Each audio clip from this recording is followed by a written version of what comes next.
We return now to China, including Foreign Minister Wang's visit to Warsaw and sit down with his Polish counterpart Radosław Sikorski. And joining me now for more is François Godement, Special Advisor at Institut Montaigne. Good evening, sir. Good evening. Last year, I sat down with Finnish President Alexander Stubb, who told me one phone call between Xi Jinping and Vladimir Putin and the Kremlin would be at the negotiating table in Ukraine. How badly does Russia need China? And I mean, in principle, could peace in Kyiv come down to political will in Beijing? Well, that separates into two questions, which is Russia really that dependent on China? But the second question is, would China have the will to stop Russia on its tracks? And that's a different issue. On the first question, I have no doubt that Vladimir Putin has become more and more dependent on China. It's not only the oil and gas exports, you know, that they just signed a few days ago, a new deal for a second pipeline to China, which will in part pick up the lost demand from Europe. It's the trading of the renminbi, the financial market. China really has its back, has Russia's back in the financial level, and it's a big help to avoid sanctions. It's, of course, the trade, all the goods that flow to China, to Russia. They are not expensive goods, as you know well. We also buy them. And that means that the Russian consumer feels less pinch from the scarcity and the sanctions brought on by the war. It's, if not directly entire military equipment, at least parts, subparts, semiconductors, components, dual-use weapons, which are absolutely necessary for Russia's war machine.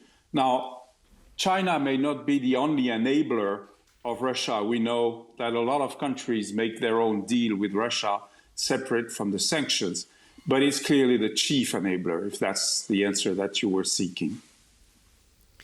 And I guess to ask the second question again, do you think that peace in Kyiv would come down to political will potentially in Beijing? You never know what China's position ultimately will be. There is no love lost in any case between China and Russia, even if Xi Jinping professes friendship and a kind of kinship with President Putin.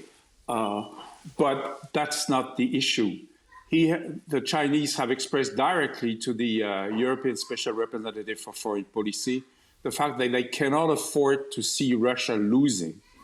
They'll presumably want to impress on Polish and other counterparts that did not mean that they want Russia winning. They would not say so very clearly so.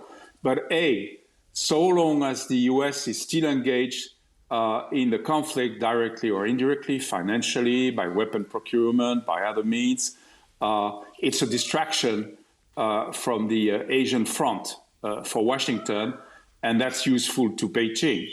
Second, there is a deep solidarity in terms of geopolitical angst, in terms of avoiding regime change, in terms of wanting to gain what they feel were lost territories. China has an issue with Taiwan, which is even more burning and even more direct than anything that the Russians might feel towards Donbass or eastern Ukraine.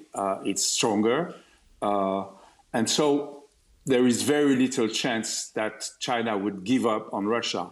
However, I would qualify that, because if the time comes when this becomes a real hindrance to Chinese economic growth, if it begins to feel the pinch itself of sanctions or other measures for any reason, it's going to try to make some compromises. Until now, it has not had really to face them. It has soothing words with Europe. It, by the way, has very moderate words to President Trump as well, while the actions are a little bit stiffer.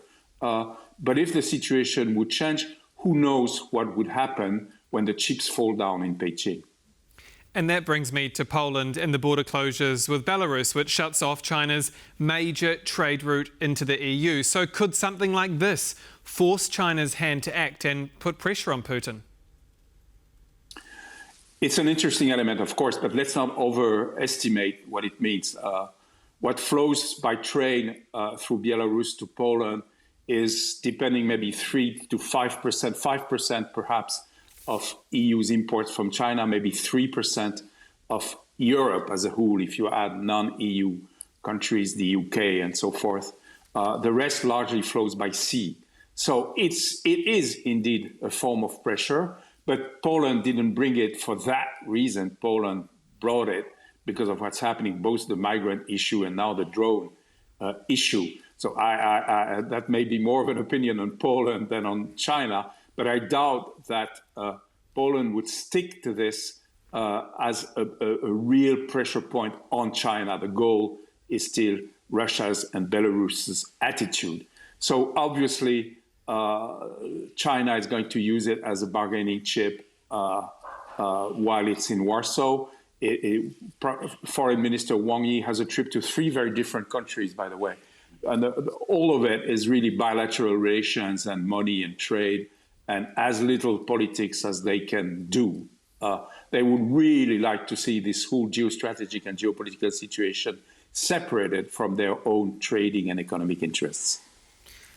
Specifically on today's meeting then between Ministers Sikorski and Wang, the readout from China's Ministry of Foreign Affairs notes that the two parties reaffirmed their support for an international order based on fundamental principles of international law, including the UN Charter.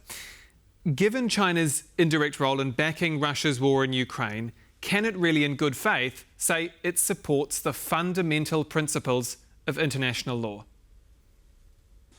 The answer is in many other declarations that China has made. It always supports the sovereignty of countries and territorial integrity. It always forgets to apply it, of course, to the case of Donbass and Ukraine. It simply doesn't mention that in that context. But in the terms of general principle, China is absolutely perfect, far more so than many of us who have our own grudges and so forth. The only problem is, of course, if they don't implement it.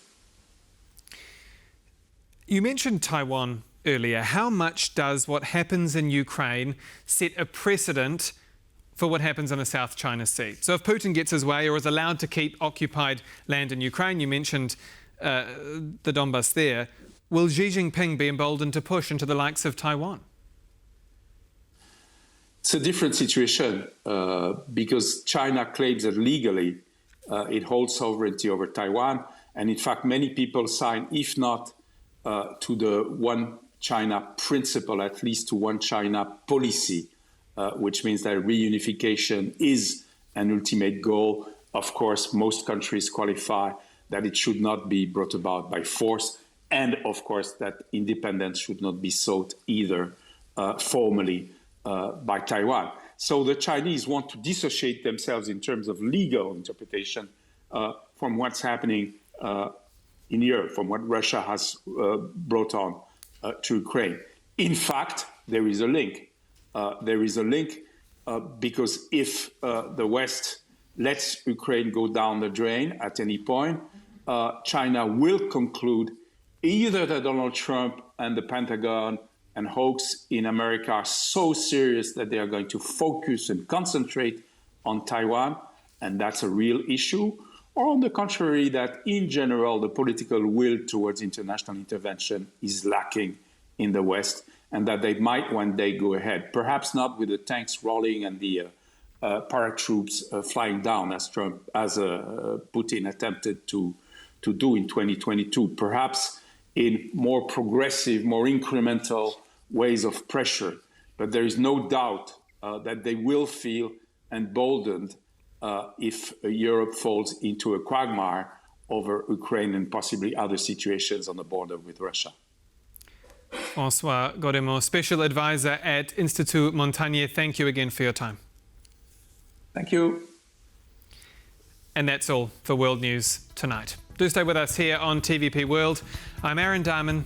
Good night.